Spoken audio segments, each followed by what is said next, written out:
और इस वक्त की बड़ी खबर आपको बता दें, ज्योति मर्डर केस में पति ने गुनाह कबूल कर दिया है। जी हां, Lucknow case, high profile murder case में पति ने अपना गुनाह कबूल कर लिया है। हम आपको बता दें, इसमें पीयूष ने हम आपको बता दें, कानपुर की एक खबर है।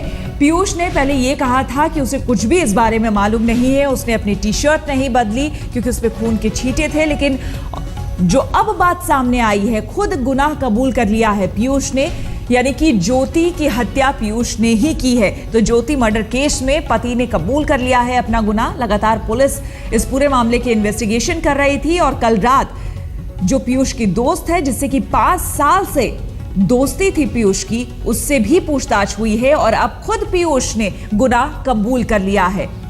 रंजय सिंह हमारे संवाददाता हमारे साथ जुड़ गए हैं। जी, क्या कुछ जानकारी आपके पास?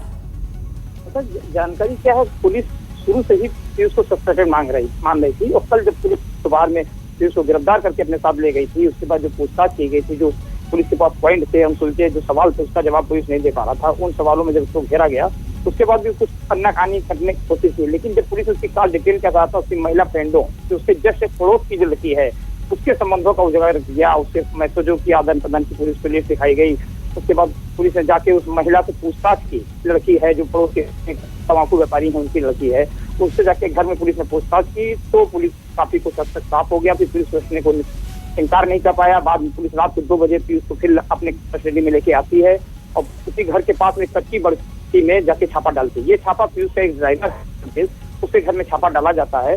पुलिस को वहां से एक मोबाइल मिलता है, उस मोबाइल से लोकेशन साफ हो जाती है क्योंकि उस मोबाइल का लोकेशन पनकी में पाया गया था, जहां लड़की की बॉडी, बहू की बॉडी मिली थी, उसकी पत्नी की बॉडी जहां मिली थी, वहां का लोकेशन उस ड्राइवर का पाया गया। वो फोन पुलिस ने बरामद कर लिया। अब खास बात, पुलिस के पास एक ही पॉइंट अटक रहा था कि अगर अपहरण हुआ था और मर्डर हुआ था तो बॉडी वहां कैसे पहुंची, क्योंकि पुलिस को एक लोकेशन इसका पीयूष का था, वो नवाबगंज में मिल रहा था और बॉडी मिली थी 10 किलोमीटर दूर पनकी में। पुलिस केवल इस कड़ी को नहीं जोड़ पा रही थी और उसके ड्राइवर की संलिप्तता मिलने के बाद, ड्राइवर के घर पहुंच सर्विस देने के बाद पुलिस को यह साफ हो गया कि अब मर्डर पुलिस ने किया। जब ये बातें पीयूष के सामने रखी गई तो पीयूष उसको इनकार नहीं कर सका, उसने स्वीकार कर लिया कि हाँ, मर्डर में मैं था, मैंने ड्राइवर की मदद को अंजाम दिया है। इसमें कुछ 1-2 लोग और शामिल हो सकते हैं जिनके द्वारा बॉडी वहां पहुंचाई गई हो, उसका मर्डर किया गया हो, लेकिन ये क्लियर हो गया है कि मर्डर मिस्ट्री की थ्योरी जो घूम रही थी चारों तरफ पीयूष पति की तरफ, वो क्लियर हो गई है।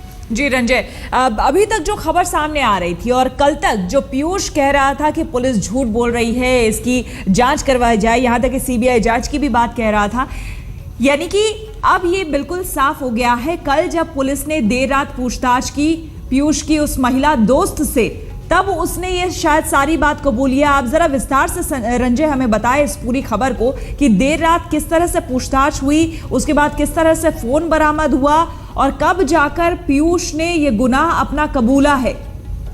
तो सर, मेन ये है कि पुलिस क्या, आम मीडिया, आम लोग जानने समझने वाले घटना को सब समझ रहे हैं कि पीयूष की संलिप्तता इसमें जरूर होनी चाहिए, क्योंकि जब महिला का अपहरण होता है, उसकी पत्नी का अपहरण होता है, कई लोग अपहरण करके ले जाते हैं, उसके बावजूद उसके कोई चोट नहीं लगती है और पत्नी का वहां से अपहरण करके कार से चली जाती है, 10 किलोमीटर दूर 1 घंटे बाद उसकी बॉडी मिलती है, उससे 17 घाव मिलते हैं शरीर में। तभी ये सब चल रहा था। पुलिस को मान के तो चल रही थी कि पीयूष में शामिल है, बस उस पड़ी को नहीं जोड़ पा रही थी कि अगर पीयूष का अपहरण नवाबगंज से होता है, थाना क्षेत्र से, बिल्कुल। और कई सवाल पुलिस के सामने थे। सबसे पहला सवाल तो पुलिस बार बार यही कर रही थी कि जब ये पता चला पुलिस को, पीयूष को, कि उसकी पत्नी की हत्या हो गई है, उसके फौरन बाद ही पुलिस को क्यों नहीं इत्तला की गई।